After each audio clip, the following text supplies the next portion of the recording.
হুজুর আমি আমার জীবনে অনেক জানাজা পড়েছি, ছোট বাচ্চা মারা যেতেও দেখেছি, বড় মারা যেতেও দেখেছি।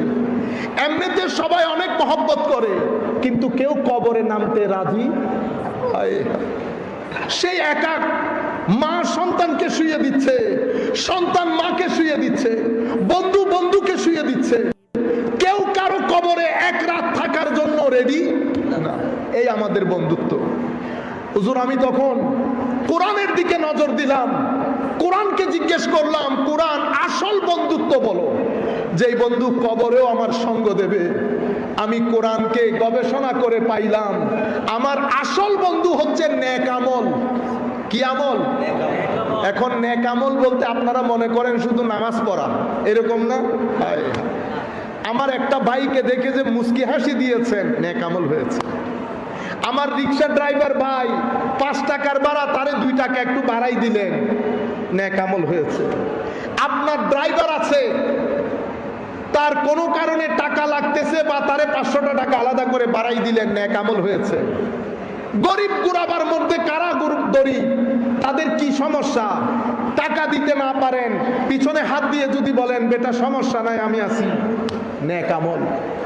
কোন মানুষ অসুস্থ হয়েছে, দেখতে গেছেন, নেক আমল। কিয়ামতের দিন আমার আল্লাহ জিজ্ঞেস করবে, বান্দা আমি অসুস্থ ছিলাম, কই আমারে তো দেখতে আসো না। আল্লাহ আপনি খালেকে মালেকে কুল, আপনাকে আমি দেখতে আসবো। আমার আল্লাহ বলবেন আমার বান্দা অসুস্থ ছিল, দেখতে কিন্তু আসো নাই। এভাবে মানুষকে সহযোগিতা করা, এই সমস্ত কাজ করা, এগুলাকে বলে নেক আমল। আপনার বাড়ির এলাকার রাস্তা ভেঙে গেছে, 3-4 জনে মিলে ঠিক করে দিয়েছেন, নেক আমল। কেমন নেক আমল জানবেন? মেরাজের রজনীতে আমার নবী যখন জান্নাত আমার নবীকে ঘুরিয়ে ঘুরিয়ে দেখাচ্ছিলেন, আমার নবী বলছেন আমি দেখলাম এক ব্যক্তি জান্নাতের মধ্যে আরামসে ঘুরতেছে। আমি বললাম জিবরিল কি আমলের কারণে তার এই অবস্থান? হযরত জিবরিল বললেন হুজুর এই ব্যক্তি মানুষ চলার রাস্তায় তার একটা কাঁটাদার গাছ ছিল, গাছ, বুঝতে পারতেছেন তো ক্লিয়ারলি, কাঁটাযুক্ত বৃক্ষ ছিল। সেই ওই বৃক্ষকে মানুষের কষ্ট হবে খেয়াল করে কেটে ফেলেছে।